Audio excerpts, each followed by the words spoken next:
నమస్తే, నేను రోజా. వర్తమాన పరిణామాల నిలువుటద్దం నేటి నిజం ప్రత్యేక కార్యక్రమానికి స్వాగతం.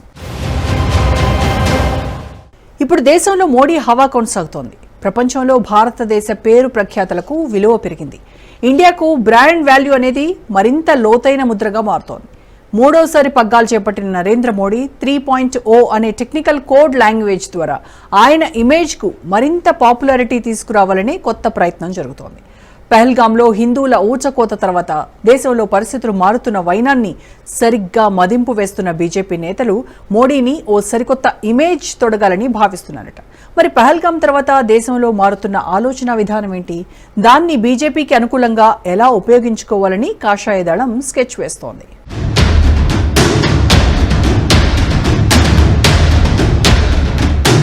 ఇంతింతై ఒటుడింతై అన్నట్టుగా మోడీ ఒక్కో టర్ములో ఒక్కోలా మోడీ ఇమేజ్.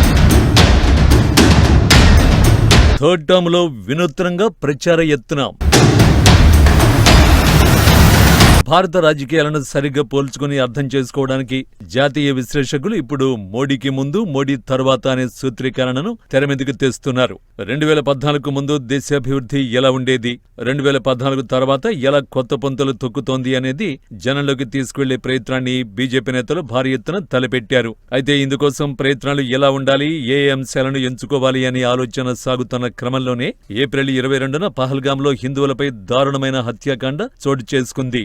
టెర్రరిస్టులకు అది అత్యంత సాధారణ అంశమే అయినా భారత ప్రభుత్వం స్పందించిన తీరుతో పహల్గాం ఘటన ఓ చారిత్రకంశంగా నిలుస్తోంది. ఈ క్రమంలో జూన్ 9తో నరేంద్ర మోడీ మూడోసారి పగ్గాలు చేపట్టి ఏడాది పూర్తవుతుంది. ఈ క్రమంలోనే కమలనాథుల బ్రాండ్ ఇమేజ్ కు పనికొచ్చే మరో కొత్త పరికరం దొరికినట్లయింది అంటున్నారు.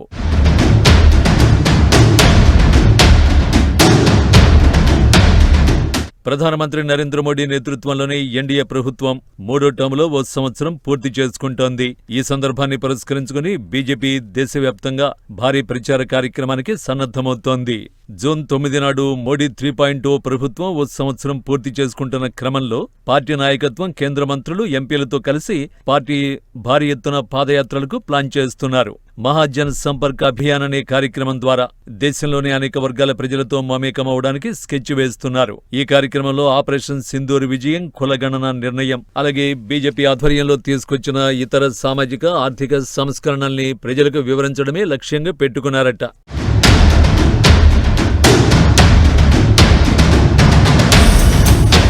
2024 జూన్ 9న ప్రధానమంత్రి నరేంద్ర మోడీ ఎన్డీఏ కూటమి నాయకుడిగా మూడోసారి ప్రమాణ స్వీకారం చేశారు. ఈ ఒక సంవత్సర కాలంలో మోడీ ప్రభుత్వం ఆపరేషన్ సింధూర్ వంటి దేశ భద్రతా చర్యలు, వక్ఫ్ చట్ట సవరణ, కులగణన నిర్ణయం, ఆర్థిక సంస్కరణలు వంటి వివాదాస్పద నిర్ణయాలే కాక ప్రజాదరణ పొందిన నిర్ణయాలు కూడా తీసుకోవడం విశేషం. ఈ క్రమంలో బీజేపీ ఈ విజయాలను జాతీయ స్థాయిలో ప్రజలకు చేరవేయడానికి తిరంగా యాత్ర వంటి కార్యక్రమాలను ఇప్పటికే ప్రారంభించింది. ఇప్పుడు మోడీ 3.0 పేరిట ఓ సంవత్సరం పూర్తి సందర్భంగా మరింత భారీ ప్రచారానికి సన్నద్ధమవుతోంది.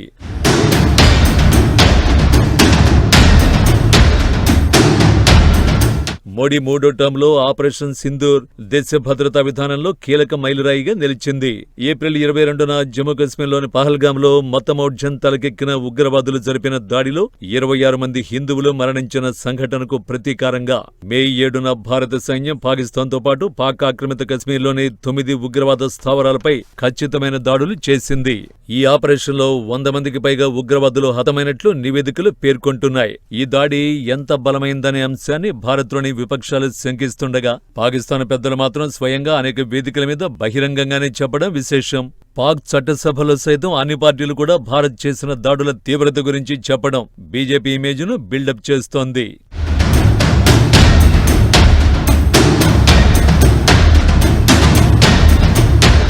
బీజేపీ ఈ ఆపరేషన్ జాతీయవాదానికి సంకేతంగా ఉపయోగించుకుంటోంది. తిరంగా యాత్ర వంటి కార్యక్రమాల ద్వారా ఈ విజయాన్ని దేశవ్యాప్తంగా ప్రచారం చేస్తూ భారత సైన్యం ధైర్యాన్ని, మోడీ ప్రభుత్వం నిర్ణయాత్మక నాయకత్వాన్ని హైలైట్ చేస్తోంది.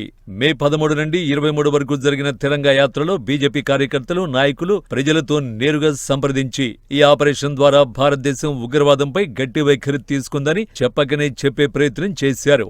జాతీయవాద ఇమేజ్ను మరింత పటిష్టం చేయడమే మోడీ 3.0 లక్ష్యంగా స్పష్టంగా బీజేపీ నేతల మాటల ద్వారా తెలుస్తోంది. మోడీ నాయకత్వంలో భారత్ ఉగ్రవాదంపై జీరో టాలరెన్స్ విధానాన్ని అనుసరిస్తుందని, దేశ భద్రతకు, దేశ ఇమేజ్కి తప్ప మరో అంశాన్ని పట్టించుకోబోదు అని ఆచరణాత్మకంగా వివరించే ప్రయత్నం చేస్తోంది. పహల్గాం ఘటన తర్వాత విపక్షాల్లోని పలు పార్టీల పంథా కూడా కొట్టొచ్చినట్టు మారిందని కనిపించడం గమనించాల్సిన అంశం.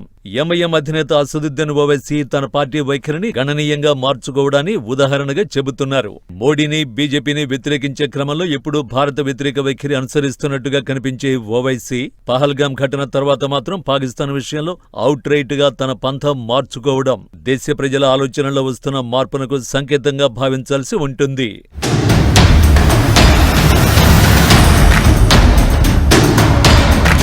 మరోవైపు త్వరలో బీహార్, యూపీ వంటి రాష్ట్రాల్లో జరిగే అసెంబ్లీ ఎన్నికల్లోనూ ఈ ఇమేజ్ను ఓట్లుగా మలుచుకునే ప్రక్రియకు కమలనాథులు పదును పెడుతున్నారు. ఇక కులగణనకు కూడా మోడీ సర్కార్ ఆమోదముద్ర వేయడాన్ని కాంగ్రెస్ తన విజయంగా చెప్పుకుంటున్నప్పటికీ కాంగ్రెస్ పార్టీ ఆలోచన పంథాకు, బీజేపీ సామాజిక పంథాకు మధ్య అసలు సారూప్యమే లేదంటున్నారు విశ్లేషకులు. మోడీ నిర్ణయాన్ని తమ విజయంగా చెప్పుకునే అంశాన్ని అంతే ఎఫెక్టివ్ గా బీజేపీ మూల సిద్ధాంతాన్ని అన్వయిస్తూ కులగణన ద్వారా తాము ఏం సాధించాలనుకుంటున్నామో, సమాజంలో వచ్చే మార్పులేంటో చెప్పేందుకు భారీ కసరత్తే నడుస్తోంది అంటున్నారు కమలనాథులు. మరోవైపు కేంద్ర ప్రభుత్వం కులగణన నిర్వహించాలని నిర్ణయించడంతో బీజేపీ అభిమానులకు, కార్యకర్తలకు తొలుత కొంత అసంతృప్తి కలిగించినప్పటికీ హిందూ సామాజిక కోణంలో సామాజిక న్యాయం సాధించే దిశగా కులగణన అనేది ఓ ముఖ్యమైన చర్యగా పార్టీ నాయకులు ఇప్పటికే తమ ప్రచారాన్ని అమలు చేస్తున్నారు. దీంతో రాహుల్ డిమాండ్ చేసిన కోణం, అలాగే బీజేపీ కోణం మధ్య క్లారిటీ వచ్చిందన్న అభిప్రాయం బలంగా వినిపిస్తోంది. ఎందుకంటే గతంలో మోడీ గాని, బీజేపీ నాయకులు గాని కులగణనను విభజన రాజకీయాలుగా విమర్శించడం గమనించాల్సిన అంశం.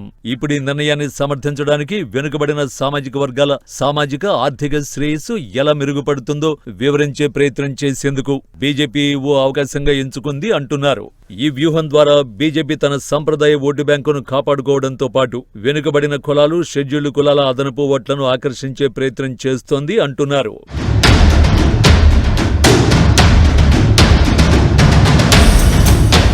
ఆపరేషన్ సింధూర్ వంటి దేశ భద్రతా చర్యల ద్వారా మోడీని దృఢ నిర్ణయాలు తీసుకునే బలమైన నాయకుడిగా, కులగణన ద్వారా సామాజిక న్యాయాన్ని ప్రోత్సహించే సంస్కర్తగా చిత్రీకరించేందుకు భారీ స్కెచ్ వేస్తున్నారట.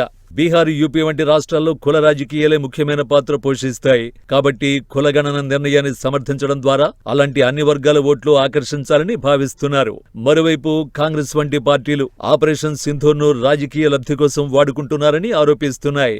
ఈ ప్రచారం ద్వారా బీజేపీ ఆ విమర్శల్ని తిప్పికొట్టబోతోంది. తాము ఏం చేసినా అవన్నీ దేశహితం కోసమేనని ప్రజలకు వివరించే ప్రయత్నం చేస్తారట.